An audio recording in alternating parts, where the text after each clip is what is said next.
Elizabeth Harper had never considered herself a social person. Certainly not someone who enjoyed gatherings or the constant chatter of large groups, but architecture had taught her one undeniable truth. Every house has a soul, and sometimes that soul deserves to be shared. She had spent nearly 8 years designing and building her home, pouring into it every ounce of vision she had carried since her university days, and when the last panel of glass had been set, when the oak staircase had been polished to a quiet sheen, she stood in the middle of her living room and felt for the first time in her life that she had created something permanent, something larger than herself. Colleagues had been curious. Clients had whispered that her private project was more daring than anything she had allowed into her professional portfolio, and eventually she yielded to their persistence, opening her doors not for a party in the conventional sense, but for what she thought of as a professional gathering, an evening where ideas would be exchanged and her home would become both subject and example of what design could achieve when freed from commercial compromise. The night of the gathering arrived on the cusp of spring, when the air still carried a faint chill, but the trees had begun to blossom, and Elizabeth felt a rare nervous excitement as she adjusted the lights to cast the high ceilings in a warm glow, and arranged her sketches on the long table she had built from reclaimed wood. The guests arrived in staggered intervals, architects she respected, younger interns she had mentored, 2 or 3 clients who had trusted her with ambitious projects, and a couple of friends from her college years who understood her more deeply than anyone else. They walked through the rooms with an energy that electrified her, touching the walls, tracing the lines of the built-in shelves, asking questions about the balance of light and shadow. For Elizabeth, who had spent so many solitary nights worrying over whether her decisions had been indulgent or misguided, their admiration felt like a long-delayed confirmation that she had not been reckless, but visionary. The gathering lasted only a few hours, filled not with drunken laughter or loud music, but with thoughtful discussions and moments of quiet observation. Someone asked about the angled skylights, and she explained how she had positioned them to capture the winter sun at a precise angle. Another asked about the floating staircase, and she described the steel reinforcements hidden within the oak. There were glasses of wine and a modest tray of food, but no loud music, no disruptions. Nothing that could possibly resemble the chaos of a party. When the last guest left just after midnight, Elizabeth stood by the door, her hand resting on the cool brass handle, and listened to the silence return to her home. It was not loneliness she felt, but a kind of satisfaction she had never known before, the satisfaction of knowing that she had offered a piece of herself to others without compromising her privacy. The house, her sanctuary, had proven itself capable of welcoming others and still remaining entirely hers. She believed the evening would be remembered only as a small but significant personal triumph, one she would think about fondly during the long weeks of solitary drafting and planning. Never in her imagination could she have guessed that the very same night would be twisted into something sinister, used against her as proof of an offense she did not commit. For Elizabeth, the house was her legacy. Her profession and her refuge merged into one physical reality, and sharing it, even briefly, felt like an affirmation of her life's work. As she drifted into sleep that night, she had no reason to imagine that hidden eyes had watched her windows, that someone had taken careful notes of every movement, or that within days her pride would become the very weapon with which an organization sought to dismantle her. At that moment she simply felt calm, certain that the world beyond her walls could not touch the harmony she had created inside. A week after the gathering, Elizabeth Harper returned from her studio carrying a rolled set of plans under one arm, her mind still turning over the problem of how to balance natural light in a new library commission, when she noticed an envelope, sitting neatly in the center of her porch, not tucked into the mailbox but placed deliberately on the doormat as if whoever delivered it wanted her to see it immediately. The paper was heavy, cream-colored, embossed with the emblem of the homeowners association that governed the neighborhood, an emblem she usually ignored because until that moment her interactions with the HOA had been limited to trivial, seasonal notices about lawn maintenance or optional community picnics she never attended. She tore it open with the absent-minded expectation of another mundane reminder, and froze halfway through the first page, her eyes catching on the numbers that glared back at her with the force of an accusation. $100,000. The fine was listed in bold type, accompanied by a catalog of violations: excessive number of guests on the premises, unauthorized use of a residential property for commercial activity, disruption of community order, violation of occupancy limits. She read the words once, twice, 3 times, her stomach tightening with each repetition until the absurdity of it finally struck her. Someone had turned a simple evening of professional camaraderie into a criminalized offense, as though she had been running an unlicensed hotel or staging some underground event in defiance of the neighborhood rules. Her first instinct was disbelief, the irrational hope that she had misunderstood or that this was some grotesque clerical error. But as she flipped through the stapled pages, she found appended photographs, grainy and poorly lit, showing her house. From the street at night, with several cars parked outside and faint silhouettes visible through the wide living room windows. The captions beneath the photographs claimed they demonstrated a gathering of more than 30 individuals, a violation of what the document referred to as the established occupancy guidelines, though Elizabeth could not recall ever reading about such restrictions in the HOA bylaws she had signed years earlier when purchasing the land. The photographs unsettled her not because they were incriminating. They were not. They revealed nothing beyond the presence of a few guests, but because she had no idea who had taken them. The angle suggested someone standing across the street, watching her house long after she had believed the night was quiet and private. The realization that she had been observed without her knowledge, perhaps for hours, left her with a crawling sensation under her skin, as if her sanctuary had been pierced by invisible eyes. Determined to resolve the matter immediately, she dialed the number printed at the bottom of the notice. After several minutes of mechanical hold music, a measured male voice introduced himself as David Langford, president of the association. She explained calmly, then more urgently, that the fine was a mistake, that she had hosted a small gathering of colleagues, no more than a dozen, that it was neither commercial nor disruptive, and that she demanded to know how such an outrageous sum had been determined. Langford listened with a silence that stretched too long, then spoke with a politeness so carefully restrained it bordered on mockery. "Miss Harper," he said, "we have received credible reports and documented evidence that your property was used in a manner inconsistent with community regulations. The fine is appropriate and non-negotiable."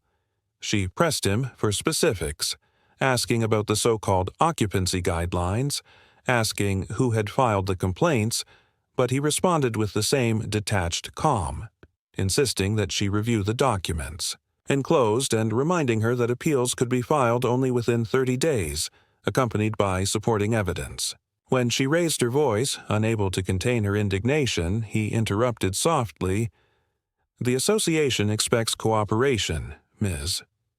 Harper. Defiance will only escalate the matter."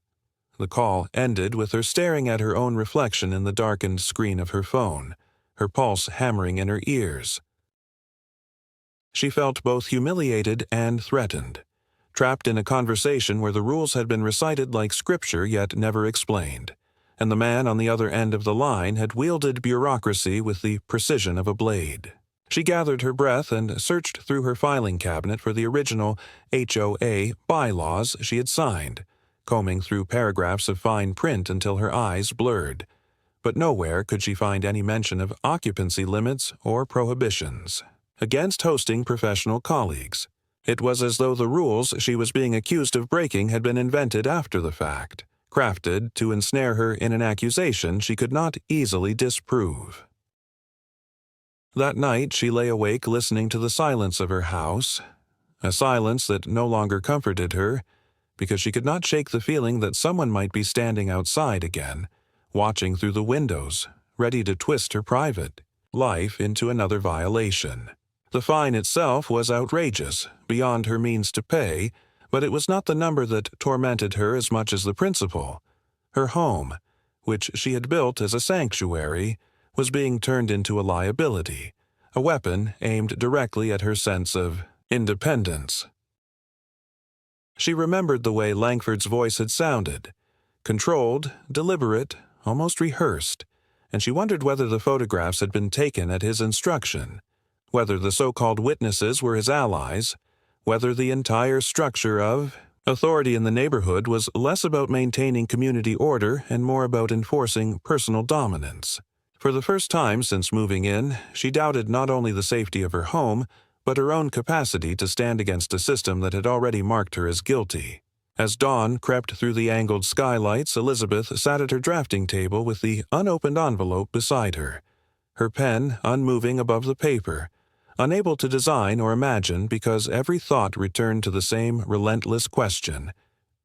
How could a simple evening of hospitality have become the catalyst for a $100,000 debt and the beginning of a battle she had never wanted to fight? Elizabeth Harper had never been one to seek confrontation, but the sheer weight of the accusation and the suffocating absurdity of the fine left her no choice. She could not let silence define her guilt. The morning after reading and rereading the notice until the words blurred together like a threatening incantation, she dressed in her most neutral attire, a dark blazer and slacks that gave her the appearance of calm authority she did not feel, and drove to the small stucco building where the Homeowners Association kept its offices. She had passed by it before without paying attention, a bland structure tucked between a dry cleaner and a bank, but that morning it radiated the unease of a courthouse, as if it contained within its walls the power to determine her fate. The receptionist, a woman with the mechanical cheer of someone long accustomed to deflecting complaints, greeted her with a professional smile that faltered the moment Elizabeth mentioned her name. Without even asking for details, the woman picked up a phone, whispered something inaudible, and gestured for Elizabeth to take a seat. The waiting room smelled faintly of disinfectant and stale coffee, the kind of place designed to make visitors feel small and temporary, and Elizabeth sat with her hands folded tightly in her lap, her pulse thudding in her throat, until the receptionist announced that the president would see her. David Langford's office was not large, but it was arranged with meticulous care, a heavy oak desk polished to an unnatural shine, a single bookshelf behind him filled not with literature but with binders labeled with years and categories, and on the wall, instead of art, a framed copy of the association's bylaws. He rose when she entered, a tall man with gray hair combed neatly back, dressed not in the casual attire of a suburban administrator, but in a tailored suit that seemed intended to remind every visitor that he commanded authority. His face was expressionless, almost gentle in its neutrality, but his eyes carried a calculating focus that made Elizabeth feel as though she were a case file rather than a person. He extended a hand, cool and firm, and asked her to sit, his voice as measured as it had been over the phone. Elizabeth did not waste time with pleasantries. She laid the notice on the desk between them and explained in precise terms that she had not violated any rules, that the gathering had been professional and limited, that the accusations of commercial abuse were baseless, and that she demanded the fine be rescinded. Langford listened without interrupting, his fingers lightly drumming against the arm of his chair, his expression one of polite patience, as if she were a student presenting an argument he had already dismissed in his mind. When she finished, he leaned forward, folding his hands on the desk, and said in a tone almost paternal, "Ms. Harper, I understand this is distressing for you. However, the association must act in the interest of the community. Multiple complaints were filed and evidence was gathered. Your property was used in a way that exceeds residential limits. We cannot simply erase that because you disagree." The words infuriated her not because of their content but because of their detachment, the way he spoke as though the decision were not his, but some inevitable decree handed down from an abstract entity called the association. She pressed him, demanding to know who had filed these complaints, asking how occupancy could possibly be measured through shadows in a window, asking why the bylaws contained no mention of the rules she was said to have broken. Langford responded with the same calm rhythm, each phrase carefully constructed to avoid giving specifics. "Names of complainants are confidential," he said smoothly. "The occupancy guidelines are in effect under our revised addendum, which applies to all properties. If you wish to contest, you may pursue arbitration, but I should caution you that such processes often incur additional costs." Elizabeth felt her composure slipping, her voice rising despite her effort to remain controlled. She accused him of inventing rules, of targeting her unfairly, of twisting an innocent evening into a violation for reasons she could not fathom. Langford did not flinch. He simply regarded her with that same detached gaze, and after a pause he said quietly, "Perhaps you should consider whether this property is the right environment for your lifestyle. Some residents find it easier to relocate than to remain in constant conflict with their association." The suggestion hung in the air like a veiled threat, not shouted, not explicit, but unmistakable in its intent. Elizabeth realized with a chill that he was not simply enforcing rules, but pushing her toward an outcome he already envisioned. Her departure, her surrender, her home stripped from her under the guise of regulation. She gathered the papers from his desk with trembling hands, refusing to give him the satisfaction of a reply, and walked out of the office with the sense that she had stepped into a labyrinth designed to keep her lost. In the days that followed, the pressure increased in subtle but unmistakable ways. A letter arrived warning her that failure to pay the fine would result in a lien placed against her property. Another threatened legal action if she continued to host unauthorized events, though she had not had a single guest since the gathering. Neighbors she barely knew began avoiding eye contact, and once, as she returned from the store, she overheard two of them whispering near the sidewalk, one remarking that she thinks she's above the rules. The isolation stung more than she expected.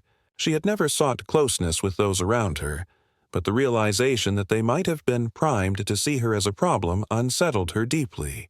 Each notice, each coldly phrased warning, chipped away at her sense of security, turning the house she had once considered untouchable into contested territory.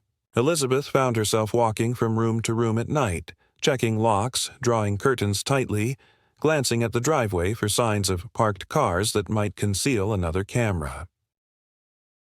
The association had not come with force or violence, but with paper, procedure, and whispers, and yet the effect was just as invasive. What had begun as an absurd fine was transforming into a campaign, one in which she felt less like a resident and more like prey marked by a hunter who never showed his face but left traces of his power everywhere she turned. Elizabeth Harper realized that outrage and instinctive protest would never be enough to defeat the quiet machinery of the Homeowners Association. The notices that continued to arrive carried the confidence of an organization that believed itself immune to challenge, and David Langford's calm deflections during their meeting had convinced her that logic and appeals to fairness would be dismissed as noise. She needed not emotion, but evidence, something undeniable that would puncture the fabric of bureaucratic certainty the association wrapped around itself like armor. The first step was to revisit the bylaws, a tedious task she had already attempted but abandoned in frustration.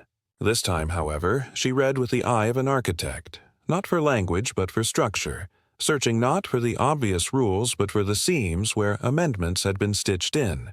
After hours of reading, she noticed that the formatting of the so-called occupancy guidelines was inconsistent, the font slightly different, the margin spacing irregular. The date of adoption was listed only as revised last year, with no signatures from the community members who should have ratified the change. That irregularity alone suggested manipulation, but Elizabeth wanted more than suspicion. She spent several evenings combing through her grandmother's old wooden filing cabinet in the upstairs office, the one piece of furniture she had moved into the house from her family home. And there, between yellowed utility bills and tax documents, She discovered a folder marked simply HOA Inside were copies of the original covenants and restrictions that had accompanied her purchase, bearing her signature and the signatures of other residents from nearly a decade earlier. There was no mention anywhere of occupancy limits or prohibitions on professional gatherings. Comparing the crisp, formal language of those documents to the clumsy addendum in the notice confirmed what she had already suspected. The new rules had not been legitimately incorporated but fabricated by someone who assumed no one would scrutinize them closely. The discovery might have emboldened her, but she understood that standing alone in front of the HOA council with papers and outrage would only lead to her being outvoted and dismissed. She needed expertise, someone who could transform her intuition into a legal weapon. Reluctantly, and with a sense of exposing herself even further, she reached out to an attorney she had once met through a client, a woman named Carrie Miles who specialized in property disputes. Their first conversation took place in a narrow office downtown lined with files stacked precariously high, the kind of place that smelled of ink and exhaustion. But Carrie's demeanor was anything but weary. She listened intently as Elizabeth laid out the timeline, the gathering, the notice, the meeting with Langford, and then the irregularities in the documents. Carrie's eyes sharpened with each detail, and when Elizabeth slid the two sets of papers across the desk, the original bylaws and the so-called addendum, Carrie let out a short, humorless laugh. "They didn't even bother to disguise it properly," she said, tapping the misaligned margins with a neatly painted fingernail. "This isn't an amendment, it's a forgery. The question is whether it was authorized at the top or fabricated by someone lower down who thought they could get away with it." For the first time since the nightmare began, Elizabeth felt something resembling relief, not because the danger had lessened, but because she was no longer facing it alone. Carrie explained that the HOA's authority was broad but not limitless, and if they had falsified documents to justify a fine, that could be grounds for serious legal repercussions. She proposed filing a formal demand for records, meeting minutes, ratification votes, communications surrounding the adoption of the new rule, documents the HOA would be legally required to produce. Elizabeth agreed, though the thought of escalating the conflict made her throat tighten. She asked whether retaliation was possible, and Carrie did not sugarcoat her answer. Yes, they may try to isolate you further, smear you, make your life difficult. But that's what they count on, people caving under pressure. If you hold, the law is on your side. Within a week, the demand was sent, and almost immediately Elizabeth noticed subtle shifts in the atmosphere of the neighborhood. The same neighbors who had begun to avoid her now seemed actively hostile. A man she barely knew shook his head pointedly as she walked past, and one afternoon she found a typed note shoved under her door that read simply, "Sell before it gets worse." Whether these gestures came from the HOA itself or from residents, manipulated into believing she was a disruptive influence, she could not tell, but the effect was the same. The walls of her sanctuary felt thinner, the sense of being watched heavier. She forced herself to continue her work as an architect, meeting deadlines, attending client calls, but every time she spread a set of plans across her desk she felt the intrusion of the HOA in the back of her mind, as if Langford's cold voice were whispering that her home was never truly hers. Carrie called one evening with the news that made Elizabeth's unease harden into something closer to fear. The HOA had responded to the records request not with compliance but with defiance, sending a letter that the documents were internal and confidential and therefore exempt from disclosure. "That's not only false, it's arrogant," Carrie said. "They're daring us to push back." "And we will." She began drafting a petition to compel disclosure through the court, a step that would transform Elizabeth's dispute from a local quarrel into a legal confrontation. Elizabeth listened, her fingers gripping the edge of the kitchen counter, torn between gratitude for Carrie's determination and dread of what escalation might invite. The following day, however, something happened that transformed dread into conviction. As she returned home with groceries, she found an envelope taped to her front door. It was not official, not printed with the HOA emblem, but handwritten in thick black marker. Proof inside. Cautiously, she opened it and discovered photocopies of emails, crude but legible, between Langford and two other board members. In them, Langford explicitly described Elizabeth as a newcomer who needs to be brought to heel, and discussed the use of occupancy regulations as a strategy to discourage her from staying long-term.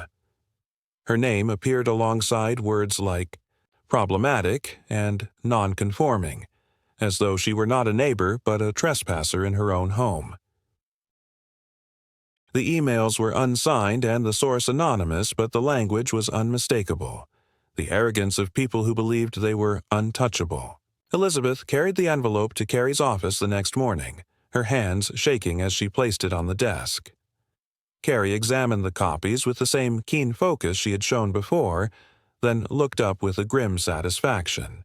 "This is more than enough to move forward," she said. "If these are genuine, they show intent, malice even. Combine this with the forged addendum, and we have a case that could dismantle their entire action against you." The revelation marked the turning point for Elizabeth. She no longer felt like a victim trapped in a labyrinth, but like a challenger who had glimpsed the flawed architecture of her opponent's fortress.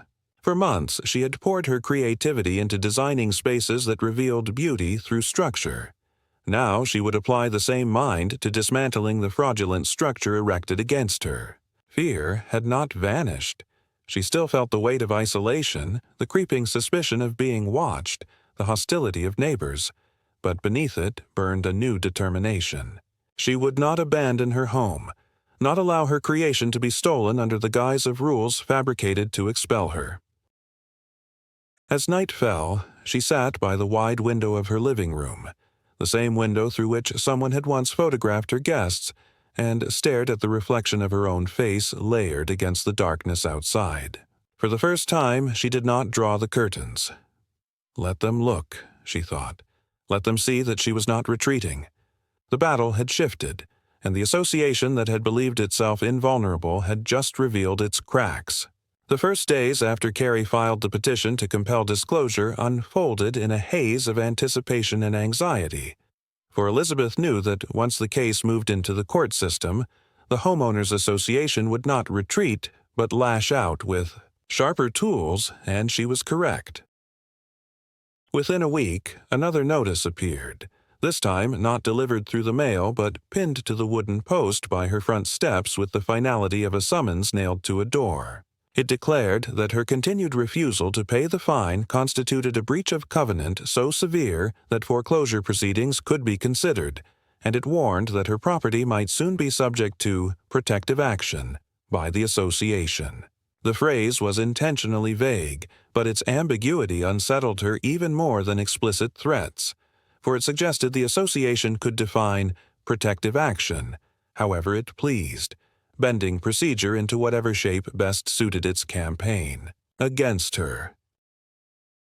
That same evening, she returned from the grocery store to find two men standing near her driveway, both dressed in dark jackets, their hands clasped behind their backs as if on patrol. When she approached, they stepped aside without speaking, but one of them pulled a phone from his pocket and began recording her entrance. Elizabeth demanded to know what they were doing, but the man merely said, "Documenting community violations," before turning his lens back to her car. She drove into the garage, lowered the door, and sat for several minutes in the silence of the engine's ticking, her chest tight with the realization that the association had escalated from letters and whispers to direct intimidation. Carrie, when informed, was unsurprised. "They want to rattle you, make you feel surrounded," she said. "Don't engage with them. Every interaction will be twisted to paint you as aggressive. Let me handle it in filings." But even as she spoke with legal confidence, Elizabeth sensed the precariousness of her position. She lived alone in a house that had become a contested symbol, and the very walls that once sheltered her now felt porous. as though hostile eyes could pierce through them at any moment. The following week brought the most brazen maneuver yet. The HOA scheduled a special hearing to address her alleged violations, and though Carrie assured her that such a proceeding had no binding power, Elizabeth attended because absence would be interpreted as weakness.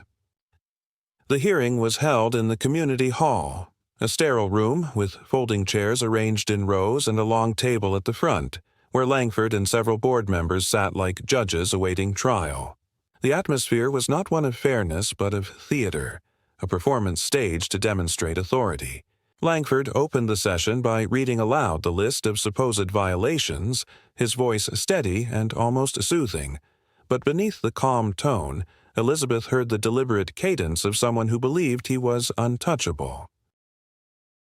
When her turn came to respond, she placed the hotel invoices on the table, explaining in measured detail that the majority of her guests had not even stayed the night, and those who did had checked into a downtown hotel, not her house.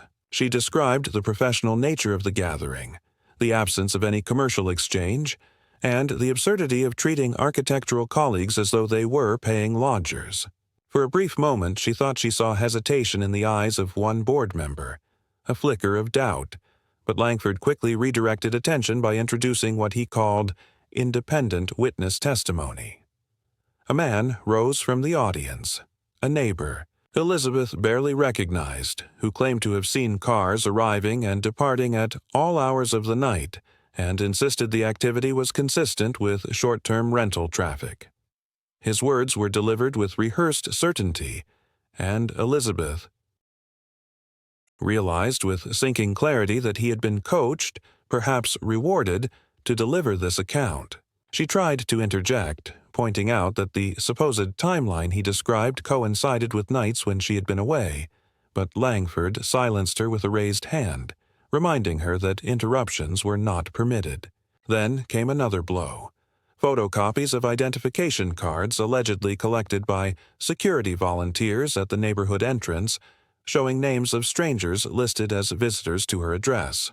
The documents bore all the marks of forgery, the same handwriting on different signatures, expiration dates that made no sense, yet the board members nodded solemnly as though reviewing damning evidence. Elizabeth's protests were recorded in the minutes as emotional outburst, a phrase she knew would later be used to discredit her further. By the end of the session, the outcome was predetermined. The fine remained, the accusations stood, and Langford concluded with a thin smile that further non-compliance may result in irreversible measures. The audience of residents, some hostile, some indifferent, filed out, leaving Elizabeth at the back of the hall with the crushing awareness that she had been placed not on trial, but on display, a warning to others of what resistance would invite. Yet, even in the exhaustion that followed, her resolve deepened. Carrie examined the supposed witness testimony and the forged identification cards with sharp eyes, noting discrepancies that would unravel easily under judicial scrutiny. "They're getting sloppy," she said. "Their confidence is making them careless. That's when they're most vulnerable." Elizabeth clung to that thought, though the daily pressure continued. Cars idling outside her house at odd hours, anonymous notes slipped under her door, neighbors crossing the street to avoid her as if she carried contagion. Still, the more they pushed, the more determined she became not to yield. Each forged document, each staged witness, each empty threat became another brick in the case Carrie was building, and Elizabeth began to see the pattern not as chaos but as a design she could dismantle, just as she had deconstructed the false. Addendum. The association wanted her gone, wanted her house stripped from her under the guise of order, but she would not surrender. Instead, she would stand, endure, and wait for the moment when their arrogance collapsed under the weight of its own lies. The courthouse smelled faintly of dust and varnish, the kind of scent that seemed to cling to institutions where too many conflicts had been measured not in human terms, but in procedural ones, and as Elizabeth Harper sat at the long oak table beside her attorney, she felt the weight of months of fear, anger, and humiliation condense into the stillness of the room. Carrie whispered something steady and practical, reminding her to let the evidence speak, but Elizabeth's eyes were fixed on the opposite table where David Langford sat with 2 association lawyers, his expression serene, his posture immaculate, as though the outcome had already been written in his favor. He offered her a glance that was neither hostile nor friendly, a look of quiet inevitability, and for a moment Elizabeth felt the old tremor of doubt, the worry that no matter how strong her case, the HOA's authority would overshadow her voice. The judge entered, a woman with silver hair and a reputation for impatience, and the proceedings began with the HOA's counsel presenting their case in polished tones. They spoke of community harmony, of regulations necessary for safety, of violations that disrupted the order every resident was obliged to respect. They pointed to the photographs of Elizabeth's house, to the so-called witness statements, to the forged identification cards, all laid out neatly in folders as if order itself lent them credibility. Elizabeth listened with a tightening jaw, each lie recited with the cadence of fact, until it felt as though the very walls of the courtroom conspired to make her appear reckless and guilty. When it was their turn, Carrie rose with calm confidence and began to dismantle the foundation of the association's accusations piece by piece. She drew the judge's attention first to the bylaws, producing the original documents Elizabeth had preserved alongside the hastily written addendum, and with measured clarity she demonstrated the inconsistencies in format, the absence of signatures, the lack of ratification that rendered the occupancy guidelines void. The judge leaned forward, her expression sharpening with interest, and Carrie pressed on, presenting the hotel invoices, the time-stamped receipts, the proof that Elizabeth's guests had not stayed in her house at all. She did not raise her voice, but with each sentence the carefully composed facade of the HOA's argument began to fray. Then came the moment Elizabeth had feared most, when the association introduced their independent witness, the neighbor who had testified at the hearing. He repeated his story under oath, describing late-night traffic, strangers coming and going, behavior consistent with a rental property. Carrie listened silently, then approached with quiet precision, placing before him copies of Elizabeth's toll road receipts that proved she had been out of town on the very nights he claimed to have seen her hosting guests. The contradiction was stark, undeniable, and as the man stammered an explanation, the judge cut him off with a curt command to step down. The forged identification cards fell next, exposed by a handwriting analyst Carrie had brought in at personal expense. The expert testified that the signatures on the cards were produced by the same hand, the same pressure points, even the same inconsistencies of ink, evidence of fabrication so clumsy it bordered on contempt for the truth. The room grew quiet as the weight of these revelations settled, and for the first time Elizabeth saw Langford's composure crack, his jaw tightening as though he tasted bitterness he had not anticipated. But it was the anonymous envelope, the photocopied emails that delivered the final blow. Carrie produced them carefully, laying them on the table for the judge to review, and though Langford's attorneys objected to their authenticity, Carrie countered with a forensic analysis of the metadata, which confirmed their origin from the HOA's internal server. The words were damning. Langford describing Elizabeth as a newcomer who needs to be brought to heel, outlining the use of fabricated rules to drive her out, openly strategizing her removal not for the good of the community, but for control. The judge read in silence, then looked up at Langford with an expression that made the air in the courtroom feel suddenly heavy. Her ruling was swift and unequivocal. The fine was declared void, the documents fraudulent, the association's actions a violation of both state law and their own charter. She ordered the HOA to reimburse Elizabeth for legal fees and damages, and, more significantly, referred the matter for investigation by the State Attorney General's office. The words landed with the force of a gavel even before the physical strike echoed through the room, and Elizabeth felt a weight lift from her chest, a release so profound it left her almost dizzy. She had braced herself for compromise, for partial vindication, but what she received was a complete dismantling of the accusations that had haunted her for months. Langford did not look at her as the room emptied. He remained seated, his face carved into stillness, but Elizabeth caught the subtle clench of his hand on the table, the only sign that the mask of inevitability had fractured. For the first time, she understood that his calm had always been a performance, a shield against exposure, and now that shield lay broken in full view of the community he had once controlled without question. When she stepped out into the pale afternoon light, Elizabeth felt the world expand again, as though the walls of her house, her sanctuary, had grown outward to meet her, no longer a prison under siege, but once more the creation she had envisioned.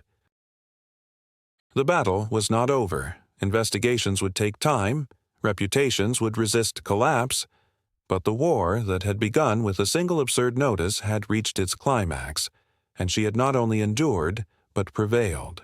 The weeks following the trial unfolded with an unfamiliar quiet, a silence that no longer carried the weight of suspicion, but the tentative calm that follows a storm, and Elizabeth Harper moved through her home with a renewed awareness of its walls, its light, its stillness, all of which seemed to have been returned to her after nearly being stolen. The notices ceased, the cars that had idled at the end of her driveway no longer appeared, and the neighbors who once averted their eyes now regarded her with a mixture of caution and reluctant respect, as though uncertain whether she was to be pitied or admired. David Langford resigned his position within days of the ruling, though he did so without a public statement, slipping away as quietly as he had once imposed his authority, leaving behind a fractured board and a community forced to reckon with the extent of his manipulations. Rumors spread that state investigators had begun reviewing the association's finances, whispers of irregularities and patterns of coercion, and though Elizabeth knew such inquiries could take months or years, she took comfort in the knowledge that the machinery which had once been turned against her was now being forced to answer for itself.